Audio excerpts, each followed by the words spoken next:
Dari balik jendela kaca yang mulai berembun, Tania duduk diam dalam balutan kebaya kelabu. Gerimis turun pelan, seperti suara dunia yang berbisik pilu.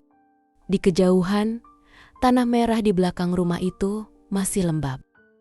Orang-orang baru saja menyelesaikan proses pemakaman anak ketiganya yang hanya sempat merasakan dunia selama 6 jam sebelum kembali menghadap Ilahi. Ia tidak menangis seperti biasanya. Air matanya sudah seperti sungai yang mengering di musim kemarau. Tersisa retakan luka yang tidak terlihat. 1 tahun lalu, anak pertamanya meninggal dalam kandungan. 2 tahun sebelumnya, bayi kedua lahir prematur dan mengembuskan napas terakhir di inkubator. Kini, anak ketiganya menyusul tanpa sempat diberi nama. Banyak orang menyebutnya wanita malang. Tapi kata malang terasa terlalu kecil untuk menampung luka yang tak bertepi. Hatinya retak, tubuhnya rapuh, dan jiwanya menggantung di antara kehidupan dan kematian. Tania adalah anak tunggal yang tumbuh yatim piatu sejak usia 7 tahun. Orang tuanya wafat dalam kecelakaan mobil saat perjalanan ke rumah neneknya. Ia diasuh oleh bibi tirinya, seorang perempuan dingin yang lebih pandai menghitung sisa beras daripada menghitung pelukan. Kasih sayang adalah barang mewah yang tidak pernah sampai ke piring makannya. Ketika usianya menginjak 21, Bram datang. Ia anak dari keluarga terpandang di desa Sukajaya. Perkenalan mereka singkat, dan pernikahan lebih didorong oleh permintaan ibunda Bram, Bu Yulia, yang mencari menantu patuh dan tidak banyak menuntut. Bukan cinta, bukan harapan bersama, hanya kesepakatan. Tania menjadi istri, Bram menunaikan kewajiban sosialnya. Rumah besar tempat mereka tinggal bukanlah rumah bagi Tania. Ia hanya istri anak lelaki kami. Sebutan tanpa rasa, tanpa tempat. Bu Yulia memperlakukannya seperti pembantu yang tidak bergaji. Setiap pagi, sebelum matahari naik, Tania harus menyapu, mencuci, memasak. 2 pembantu rumah tangga pun tidak diberi tanggung jawab sebanyak dirinya. Bram, ia sibuk dengan dunia luar, dengan bisnis yang tak pernah jelas juntrungannya, dan pergaulan yang perlahan menjauhkan dirinya dari rumah. Sejak anak pertama mereka meninggal, hubungan mereka renggang, dan setelah kehilangan kedua, mereka hampir tak lagi berbicara. Sore itu, setelah pemakaman anak ketiganya, Tania duduk di ruang tamu dengan pakaian berkabung yang masih basah air tanah. Tubuhnya lemas, jiwanya tenggelam. Bu Yulia datang, menatapnya datar, lalu berkata, "Sudah selesai nangisin. Besok kamu masak rendang buat tamu dari kota. Jangan lebay. Anak itu belum tentu jodohmu, belum tentu berkat juga." Tania menunduk.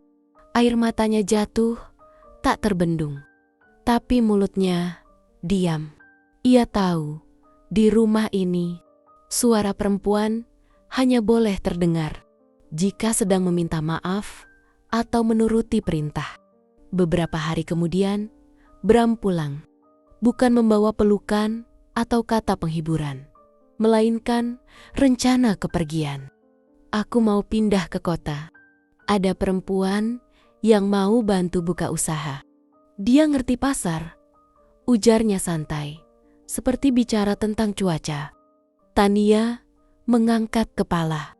"Aku istrimu." Bram tertawa kecil, sinis. "Kita cuma nikah di KUA. Gak ada resepsi, gak ada saksi cinta. Kamu anggap kita apa?"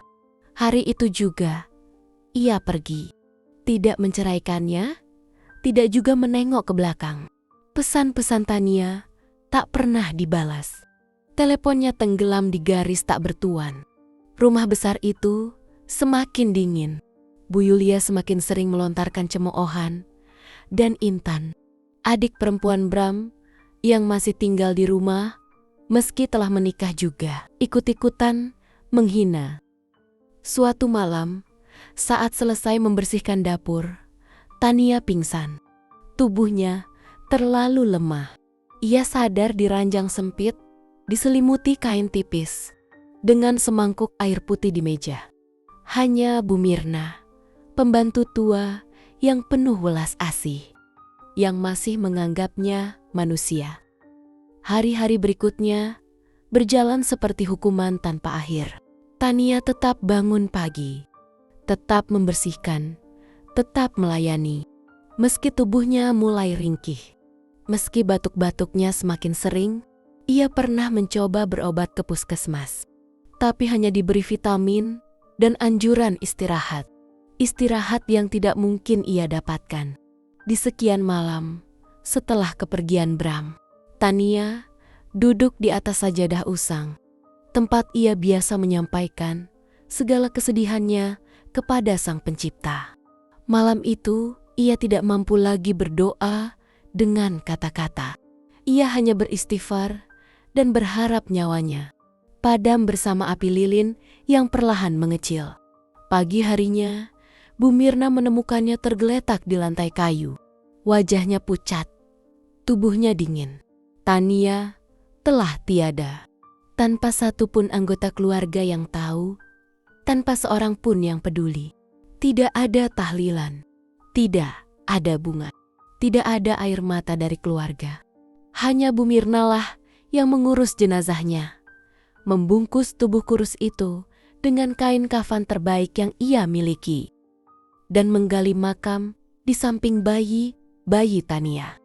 Di bawah gerimis yang setia menemani, Bu Mirna berbisik, "Semoga kamu bahagia di tempat yang lebih baik, Nona. Akhirnya, kamu bebas."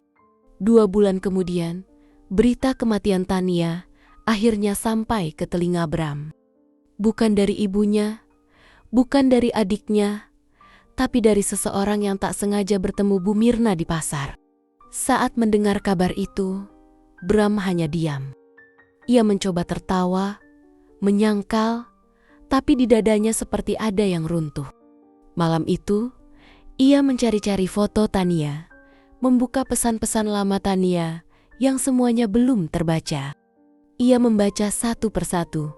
"Aku kangen. Kapan pulang? Tadi bayi kita gerak. Kamu mau pegang." Dan yang terakhir, "Aku capek, Bram. Tapi aku masih nunggu kamu pulang." Tangisnya pecah di dalam kamar mewah, tempat ia tertawa bahagia bersama istri barunya.